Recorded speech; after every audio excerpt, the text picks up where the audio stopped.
Baik, halo, assalamualaikum warahmatullahi wabarakatuh. Perkenalkan, saya Lalu Mutawalli, asal institusi dari STMIK Lombok, Provinsi Nusa Tenggara Barat. Selamat malam ya, ini baru selesai taraweh, setelah diberikan tugas untuk mereview materi dari Bapak Dr. Syihabuddin Said MSI terkait dengan penyusunan bahan ajar dan rubrik penilaian yang mulai dari tadi pagi sampai siang kita telah mengikuti bersama-sama dengan peserta pekerti Unitra tahun 2021 ya. Adapun tugas yang kami dapatkan yaitu meringkas tentang materi yang telah disampaikan oleh Bapak Dr. Syihabuddin tentang poin-poin yang utama di dalam membuat bahan ajar. Baik, langsung saja ada topik utama yang akan dibahas yaitu teknik penyusunan bahan ajar, kemudian tahapan pengembangan dan penyusunan buku sebagai bahan ajar, kemudian ada lembar evaluasi bahan ajar, dan yang terakhir adalah rubrik kriteria penilaian. Oke, yang pertama yaitu teknik penyusunan buku sebagai bahan ajar. Sebagaimana di dalam sebelum memulai pembelajaran, tentu bahan ajar menjadi roadmap bagi kita sebagai pengajar agar lebih terarah di dalam menyampaikan materi atau topik-topik diskusi yang akan kita diskusikan supaya lebih menyentuh aspek yang mudah diterima oleh mahasiswa ataupun siswa ya. Baik, tentu sebelum membahas secara teknis dan khusus tentang penyusunan buku ajar, tentu secara mendasar perlu dipahami tentang bahan ajar. Bahan ajar itu ternyata secara term ya banyak didefinisikan, banyak jenisnya ya. Ada yang bersifat cetak, ada yang bersifat audio, ada yang bersifat visual, banyak sekali ya. Antara lain yaitu, nah ini ada definisi ya menurut National Center for Competency Based Training tahun 2007 ya. Bahan ajar didefinisikan sebagai segala bentuk bahan yang digunakan untuk membantu dosen, guru atau guru instruktur dalam melaksanakan proses pembelajaran. Ini menjadi sesuatu yang sangat urgent ya bagi para guru ataupun dosen dan instruktur ya di dalam menyukseskan pembelajarannya ya. Nah, ini yang pertama, jenis bahan ajar.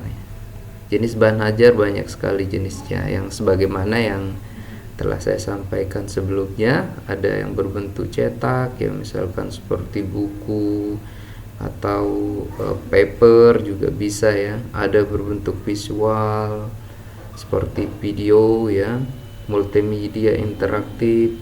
Nah, pendidik menggunakan biasanya juga termasuk yang bersifat tools ya, seperti ada proyektor, ada laptop, ada website personal. Misalkan kita bisa mempost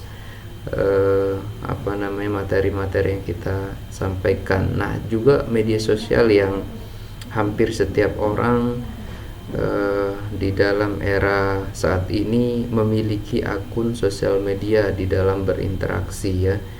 Jadi ini sangat penting untuk digunakan sebagai salah satu tools di dalam membangun open diskusi bersama mahasiswa ya. Dan masih banyak lain, ada kalau di teknologi informasi itu ada banyak medianya ya.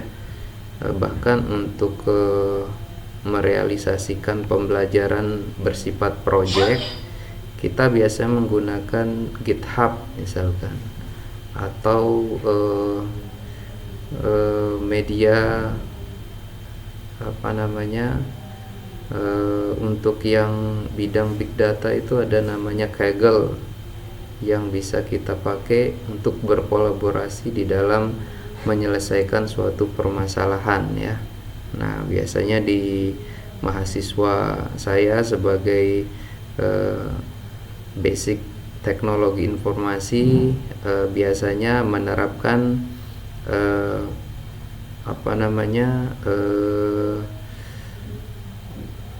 project learn ya. Saya pakai GitHub atau Kaggle.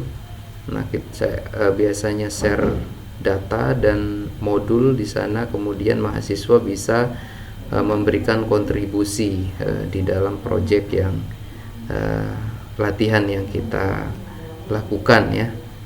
Nah, jadi itu adalah salah satu toolsnya yang sering digunakan di bidang teknologi informasi. Nah, kemudian secara fungsi dibedakan menjadi 3 menurut Prastowo dalam Lestarinya. Yang pertama, fungsi bahan ajar dalam pembelajaran klasikal ya. Yang pertama itu sebagai suatu sumber belajar serta pengawas dan pengendali proses pembelajar peserta didik bersifat pasif. Artinya ini sebagai pengawas, artinya ada yang mengawasi kalau salah di dalam menafsirkan ya sesuatu yang dipelajari ya. Tentu kita harus kembali daripada bahan ajar yang kita telah susun ya. Misalkan di bidang teknologi informasi ya, biasanya kita bagaimana mendevelop sesuatu yang aplikasi yang dapat digunakan untuk solving problem di dalam kehidupan sehari-hari, misalkan membantu pekerjaan perkantoran. Nah, namun ketika itu seringkali banyak diskusi yang bersifat all out dari konteks, misalkan membahas tentang how to menghacking daripada sistem. Nah, ini kan kita harus rujuk kembali seperti apa bahan yang kita telah susun ya. Kemudian sebagai bahan pendukung proses pembelajaran yang diselenggarakan, tentu di dalam membangun suatu pelajaran yang sifatnya terarah gitu, tentu ini menjadi hal yang sangat penting ya, adanya buku ajar ini. Kemudian buku ajar dalam pembelajaran individual ya, sebagai media utama dalam proses pembelajaran. Jadi menjadi sesuatu yang digunakan sebagai tolak ukur ya, sebagai roadmap yang harus diikuti oleh dosen, sebagai instruksi yang menginstruksikan mahasiswa didiknya, kemudian mahasiswa akan mengarah terhadap buku ajar ini sebagai alat yang digunakan untuk menyusun dan mengawasi proses peserta didik dalam memperoleh informasi.